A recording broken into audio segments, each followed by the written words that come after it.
So can you tell me about where you were brought up? I was actually brought up in Wigan, in Lancashire, and I have to keep that secret. So but everyone knows now, because over in Yorkshire, obviously, it's quite important to the people of the region that you work in, that you know and love the region, and I really, really do. I've lived more than half my life over here now, but I do sometimes feel a bit of a fraud because I actually am a Lancastrian, and I've admitted it for the first time on camera. And that's where you went to university as well, wasn't it? Yeah, I went to University at Manchester, and then I went and did a postgrad in journalism at what was then Preston Polytechnic. It's now, I think it's called University of Lancashire, where they're still doing the postgrad journalism. In fact, they funnily enough, have asked me to go back and do a bit of an interview there and talk to the students, and it just feels really like, what, me? I used to come here as a student, but that's where I did all my training, yeah. Where did your career in journalism start? I always really was into reading, writing. Even as a little girl, I think I wanted to be a journalist. I mean, I'd really do really nerdy things like walk around the house taking notes about what was going on and make my sister go and be a reporter, and then we'd made a little newspaper upstairs. So I always had that, obviously, from that early age. But then I went through a bit of a phase as a teenager of thinking, well, I might like to get into more, say, advertising or even teaching. My dad was quite keen for me to get into teaching because that was his world, and I think he thought that was a good, secure job. But then when I was at Manchester, one of my friends really wanted to be a journalist as well, and she applied to Preston and got sent 2 forms back by mistake, and she gave one to me, and I ended up applying and got on the course, and so did she, which was really nice, so yeah. And when you were studying journalism, what were your hopes for once you'd finished the course? Well, I did print journalism because writing was what I was interested in, really. So TV didn't really occur to me at that stage. There was a broadcast journalism course. They were upstairs and they all seemed incredibly glamorous and a different kind of kettle of fish to me. But I was really interested in the reading. I wanted to be a feature writer on a magazine or something like that. So that was my world. But then when I was working in newspapers, the opportunity came up to do a few shifts at the BBC in Manchester, and everyone kept saying, you really, really should go for this, you should go for it. And I did, and I hated it. I absolutely thought, I don't want to be part of this lovely world. And but what I would do was work on the newspaper. We started quite early, we did 7 till 4. Then I'd drive over to Manchester and work in the evening doing these. So I was working really long days.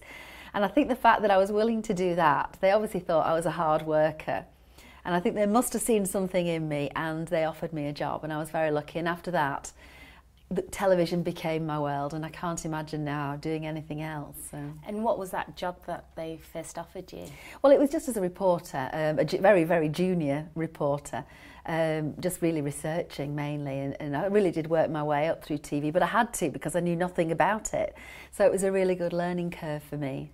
What made you make the move over to Yorkshire? Love.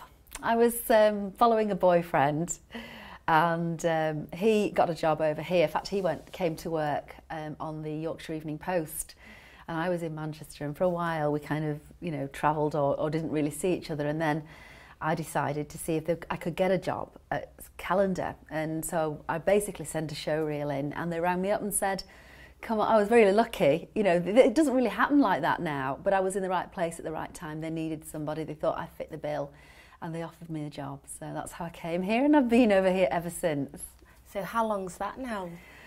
Well, that was in 1994, so 22 years ago. It's more. Is it more than that? Of course. Do you know, I'm thinking about it. No, it's 22 years ago. It's 22 years ago. So, yes, I was thinking, what year is it? I think it's 2017, because it nearly is. But that was in fact, it was the end of the year, so it was about this time. So I'm at my 22-year anniversary of being at Yorkshire. But the good thing about being there was I haven't done one programme all the way through.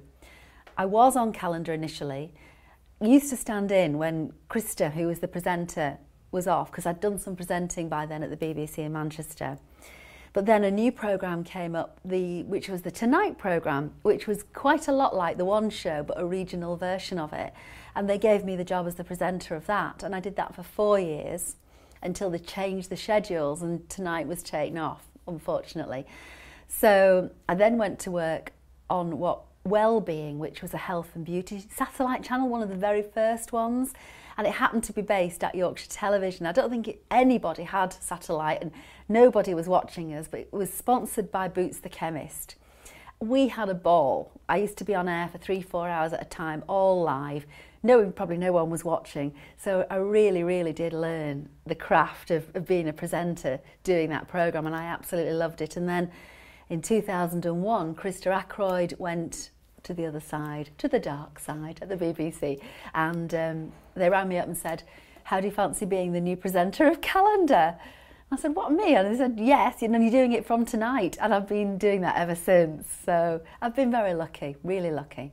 And are there any highlights from your time as presenter on Calendar? Oh, wow. I mean, everything. I mean, from the people you meet, every day you meet people that you wouldn't get to meet in any other walk of life. And that's not just celebrities or famous people, it's very ordinary people with, we always say that phrase, ordinary people with extraordinary stories, and many of them have become friends over the year, and it's been a great privilege. People like Jane Tomlinson, I got to know very well, and her husband Mike, went on journeys with her. I went down with her to do a bit of a documentary on one of her last races, and that was incredibly moving and very humbling. I've interviewed lots of prime ministers. David Cameron I interviewed about 5 times. But some of them I didn't interview at all, but David Cameron he was very, very keen on the PR side of things. And I've yet to do Theresa May, but so many things. But also working as part of a team where every day is different and we have such fun as well at the same time. So. And you've travelled quite a lot as well. Well, that was actually with the Tonight programme. That I got sent for 8 weeks to travel the world and meet people from our region who'd got interesting lives abroad. So we put out this appeal saying, if you know anyone or if you'd like to be on the programme. And we got loads and loads of people. People wrote to us and said, "Oh, my son's doing this," or whatever. And I ended up, first of all, I went to America, all around America, went to LA. There was a guy that was running casinos in LA. Went down to, where did we go? Then we went over to Fiji and met 2 women who were doing a lot of voluntary work out there, but they were doing some really interesting stuff. Then went to Australia, and I went all the way up Australia. I ended up living in an Aborigine community for a week with a young couple from Keighley, and she had a job as a teacher in the local school. And he was the caretaker there, Darren and Trish Whitaker. They're still, still keep in touch with them now. So that, lying in an Aborigine village, which you have to get special permission to go in every night, it was all quite rough and ready, and there were snakes everywhere, but that was fantastic. And then from there we went to meet Jarvis Cocker's dad, who was working as a DJ in Darwin. Then the final few days was a bit of luxury for us. We went to Hayman Island, which was where they filmed Bond films, and there was a guy from Bradford who was working on the boats there. And it was like being in a Bond film, and we sort of really were able to relax for a few days as well. So that was an amazing experience, and I don't think it's something I would ever get the chance to do again. And in terms of business people that you've interviewed, have there been any that have stood out? Business people, I mean, you come across business people all the time, really, and entrepreneurs and things. I mean, one of the people I've got to know quite well is Sir Rodney Walker, who's got a finger, I think, in all sorts of pies. Seems to be chairman of just about everything. And when you look back at his career, he's had an amazing career. But it's quite interesting when, I get contacted quite a lot by people saying, "Oh, I've got this new fledgling business," and a bit like Dragon's Den, they want to get it on the telly. It's difficult with ITV because of the advertising rules, but if we can find a way around it and make it a story. Like there was a lovely guy called Darren Spencer, who sadly has passed away, and he contacted me and he said he'd got this idea for temporary barriers for sports events for young kids, so that it kept people safe.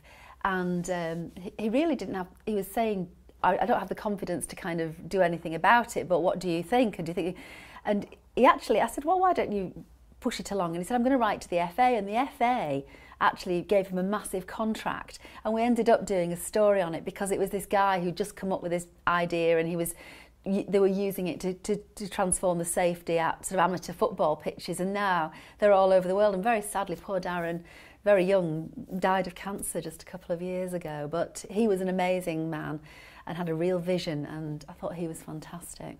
Yeah. You've had a long career at Calendar, but you've also faced some personal challenges as well. You had a bit of a break. I did in 2012. In fact, Christmas. Just after Christmas 2012, I was diagnosed with breast cancer, just totally out of the blue, had no idea. You know, I was working away and not got a clue. And it was actually the week between Christmas and New Year that I actually found a lump. And I think it was because it was a bit of downtime, because I'd been incredibly busy, that I thought, oh, that was something, you know, not right there. But I think if it had been any other time of the year, I might not have done anything about it because I was busy, but because it was a quiet time, I actually rang the doctors and went down, and 2 days later my whole world went upside down. So I was very lucky though. The prognosis was good. It hadn't spread in my case, and I was able to have all the treatment. I mean, they threw everything at it, and I had chemo, lost all my hair, and had radiotherapy. And I mean, I always say a lot of women now contact me and they have been diagnosed as well, and they say, you know, the nice thing is that if they can see me now on TV, hair's back, everything's back to normal, they can say, well, she's okay, so I will be too. And I always say that to them, you know, that it's amazing these days what they can do. And more women now survive breast cancer than don't. In fact, a lot more women. It's 85% the success rate now, which is very, very good. And if I can inspire people, if they can look at me and think, well, you've got out the other side, that's great. And what was that journey like from being diagnosed to then getting chemotherapy? Well, it was a huge shock, really. It was just, I was numb, really. It was a really horrible time, because it was that period after Christmas as well, you know, that horrible time when it's dark and the nights are awful, and we didn't know at that stage how bad it was. So I had about 3 or 4 weeks waiting for tests to actually come back to see whether anything had gone where it shouldn't. That was the worst bit. But then, you know, my family got me through and my friends got me through. And then once I realised, I'm the kind of person that I think when I have to deal with something, I really do think, right, there's no point worrying about it, just get on with it. It's a bit like doing live television, where I said this before, where you're paddling away underneath, trying to look calm, and you're just thinking, well, I've got no choice, I'm here, I've got to get on with it. And that's kind of the attitude I took, really. And I just did everything the doctor said. Do everything we tell you, don't go on the internet, don't Google anything, because it is the worst thing you can do. And I promise you, in a year's time, this will be like a bad dream. And wonderful Mr. Horgan, who treated me, and Dr. Perrin, they were right. And that is the case. And did you make the decision to return to work? Was that something you'd always wanted to do? Yeah, I mean, I always did intend to go back. And in the end, because of the length of the treatment, because I had 8 rounds of chemo rather than 6, and then I had to have surgery, then I had to have radiotherapy. It took near enough a year. So from the January, my treatment didn't finish till the end of October. And then you're exhausted, you're absolutely shattered. So I just stayed off till the new year. And then I went back to work, and they were fantastic at ITV. They let me, initially, they wouldn't let me go back as much as I wanted to. They would say, no, you've got to do 2 days. Now you can do 3 days. And so I was almost itching to get back and just get back to normal, because I think one of the things when you've been through that, you really want life to get back to normal. I think it did teach me to not be as busy. I say no to a lot more now. And I don't try and cram as much in as I used to, because you've just got to, life's for living as well, and I didn't want my weekends to be full of things. I wanted to be with my family and to enjoy time with friends a lot more, and I've done that. That's a conscious decision since I've been back. And do you think it's changed your work life as well, and how you are as a journalist? Well, I think when you go through something like that, you do see everything very differently. I think it was quite emotional whenever I do stories on people who've been through the same thing. I do get obviously a lot more affected by it because I understand what they're going through, and I hope that makes me a better journalist as well. You know, people actually do think, well, she's been through it, she's not just sitting, you know, asking me a question and she doesn't understand. I hope that has helped and given me a little bit more empathy as a journalist. And now you've got a brilliant job and I'm assuming full health. Yes, luckily everything's back to normal. Yeah, and family. Don't make me cry. Oh, sorry. I get emotional if I think I do it too much, but I'm getting on with life and I'm enjoying it to the full. And I think really I've packed in a lot in the last few years since I've been back at work and tried to make the most of every opportunity. And I think that's what cancer does teach you. Are you a person who likes to live in the moment, or what are your dreams for the future? Well, I think one of the things, I mean, when I was poorly, loads of people were saying to me, oh, you need to make, you know, a bucket list. I didn't really want a bucket list. Do you know what I really enjoyed? Just being at home. And because I was always busy, I loved looking after my family every day and being mum. And that was my bucket list. I actually said, you know, it sounds really silly and I know I'm poorly and I'm off for the wrong reasons, but this is like a little holiday for me. I can just do all the things. I made Christmas cake for the first time. You know, I've never actually baked a Christmas cake or made a Christmas pudding. And I did all these little things that I wanted to do and saw my friends for coffee and went for long lunches. And I thought, well, I'm going to make the most of this time that I've got. And so I think, you know, that's just the way I am. And not everybody's like that. It's not that some people, you know, it's very, very difficult. And I understand that too, but that's how I am. So, what things do you enjoy outside of work? I just love being with family. I love walking. I do a lot of walking in the Dales or going up to, I love going to York, love going to Harrogate nearby where I live. I try and keep fit. I try and do, in fact, I went to a Pilates class for the first time this morning with my daughter. And I just like generally keeping healthy and then having a good meal with friends. That's I'm quite simply and very easily pleased, really. And we've got a dog and just going for nice long walks with her in the fresh air. And what are your favourite things about living in Yorkshire? Oh, I don't think there's anywhere like it. I mean, it's so beautiful. Where I live near Wetherby, and I love the friendliness of Wetherby. It's almost, at the moment, it's so Christmassy.